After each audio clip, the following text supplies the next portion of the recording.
Salut à toi, bienvenue sur ce nouvel épisode du podcast Nourris ta santé. Aujourd'hui, j'avais envie de parler de trois règles pour mieux absorber les nutriments ou du moins pour mieux comprendre comment ça fonctionne, pour mieux absorber justement les minéraux, les vitamines et les nutriments de façon générale pour justement éviter les carences.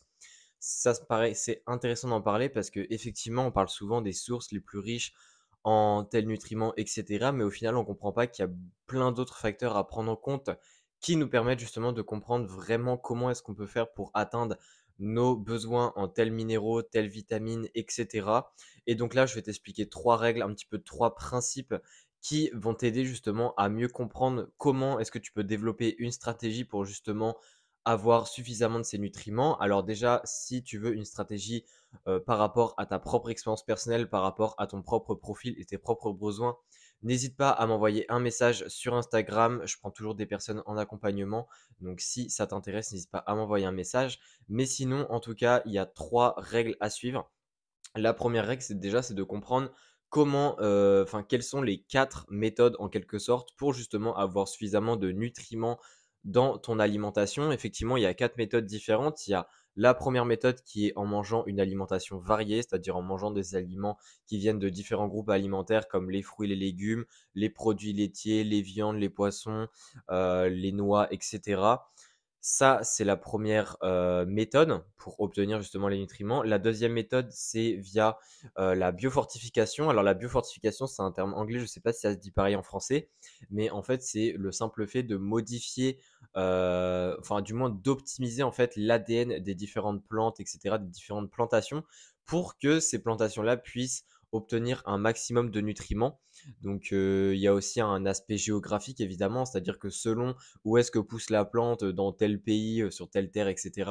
Il va y avoir plus ou moins de nutriments par rapport à ce qu'il y a dans le sol, mais il y a aussi un aspect ADN, un aspect d'ailleurs qui est aussi utilisé comme par exemple pour les aliments sans gluten, il y a des changements d'ADN qui sont faits dans les plantes pour justement qu'il y ait des plantes qui ne produisent pas de gluten. Enfin voilà, c'est un exemple parmi tant d'autres. Mais ça marche aussi pour les nutriments et évidemment dans la biofortification, il y a aussi la prise en compte de la géographie, c'est-à-dire d'où vient l'aliment parce que, par exemple, si on prend l'exemple du sélénium, eh bien le sélénium entre l'Égypte et l'Inde, eh bien il y a un facteur 50, c'est-à-dire qu'il y a 50 fois plus de sélénium dans les terres. D'ailleurs, je dis l'Inde, mais c'est plutôt l'Amérique du Nord.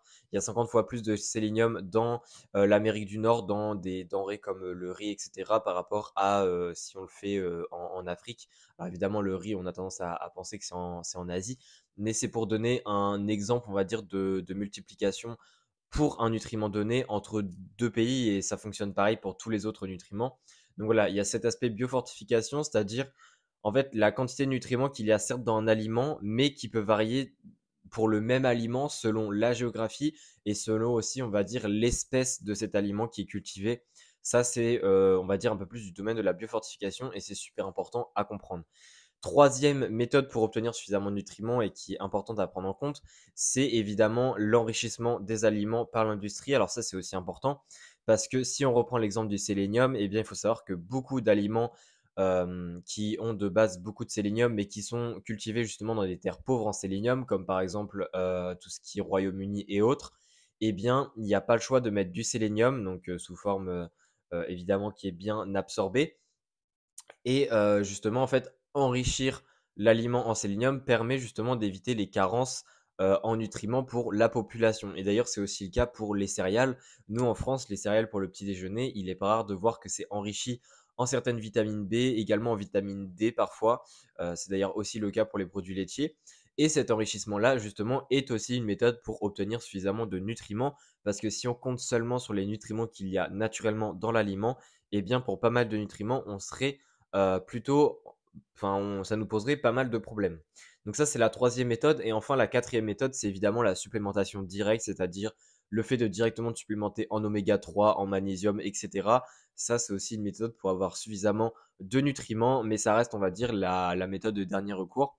Donc voilà, donc là, il y a les quatre méthodes. Et justement, en te donnant ces quatre méthodes-là, déjà, ça te montre un peu une règle qui est la première des trois règles que j'ai envie de t'expliquer, qui est qu'il faut comprendre que il faut pas seulement manger équilibré pour avoir suffisamment de nutriments, ou du moins pour optimiser ton apport en nutriments, parce qu'il y a plein d'autres choses à prendre en compte. C'est-à-dire que manger équilibré, c'est seulement une des 4 méthodes qui vont te permettre d'avoir suffisamment de nutriments.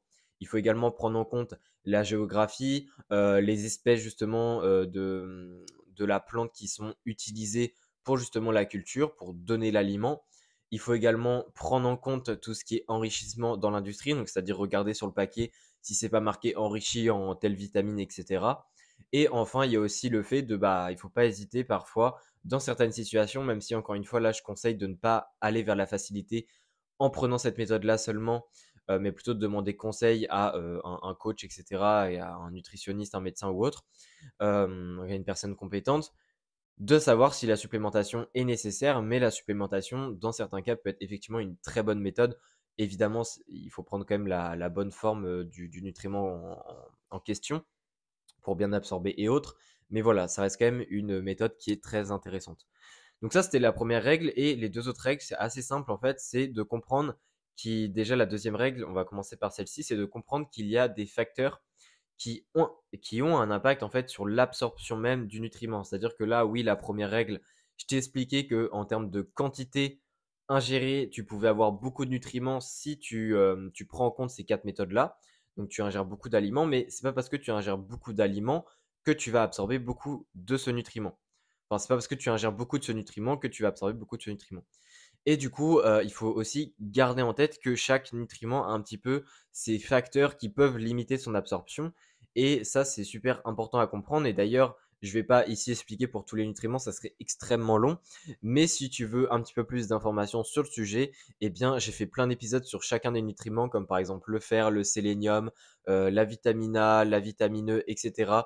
Tu as juste à taper nourrit ta santé et le nutriment en question et tu auras plusieurs épisodes sur chaque nutriment, dont un épisode où je parle vraiment de comment en avoir de bons taux. Et à chaque fois, je parle des différents facteurs à prendre en compte en ce qui concerne l'absorption. Donc vraiment, il ne faut pas hésiter à aller te référer par rapport au podcast pour avoir vraiment les détails.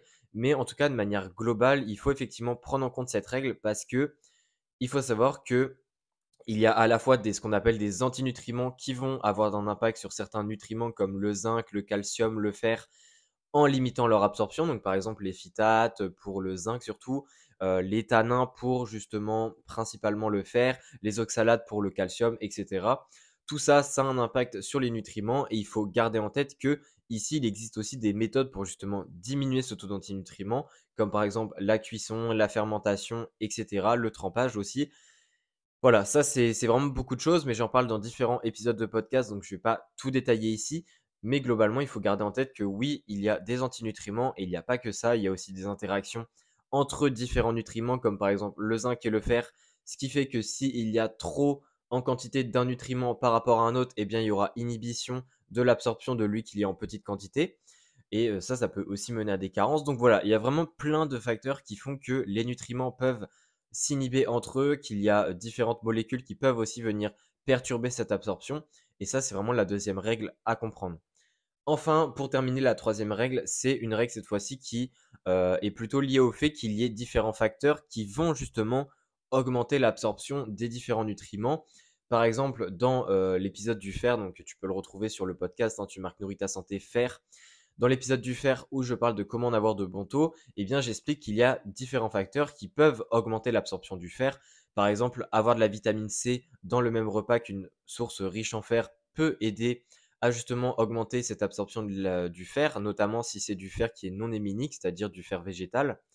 Mais il y a aussi d'autres facteurs comme par exemple des acides organiques, donc l'acide citrique, l'acide maltique, etc., qui vont aussi augmenter cette absorption du fer. Également, le fait d'avoir beaucoup de protéines et notamment des protéines animales ont un intérêt dans l'absorption du fer. Donc voilà, il y a vraiment plein de choses à prendre en compte pour ce qui est de l'absorption du fer. Et ça, c'est super important de comprendre qu'il y a toujours pour chaque nutriment différents facteurs qui peuvent aider justement à cette absorption. J'espère en tout cas que l'épisode t'a plu. N'hésite pas à laisser une note sur le podcast. Pour rappel, les 3 règles, juste avant de nous quitter, eh bien, c'est première règle, comprendre les 4 méthodes, les 4 méthodes possibles pour justement ingérer un maximum de nutriments. Deuxième règle, c'est de comprendre qu'il y a différents facteurs qui vont justement venir perturber l'absorption cette fois-ci de ce nutriment. Et troisième règle, c'est comprendre qu'il y a également parfois des facteurs qui vont justement augmenter l'absorption de ce nutriment. Voilà, avec ça, normalement, tu devrais être armé. Alors évidemment, ce que je te conseille en prochaine étape, c'est déjà, si tu souhaites aller plus loin et être directement accompagné, m'envoyer un message. Mais si tu veux faire les choses un petit peu par toi-même au début, je t'invite à aller écouter les autres épisodes sur les différents nutriments sur mon podcast. Et n'hésite pas, si tu as des questions, à m'envoyer un message pareil sur Instagram. Et on se dit à la prochaine. Allez, ciao.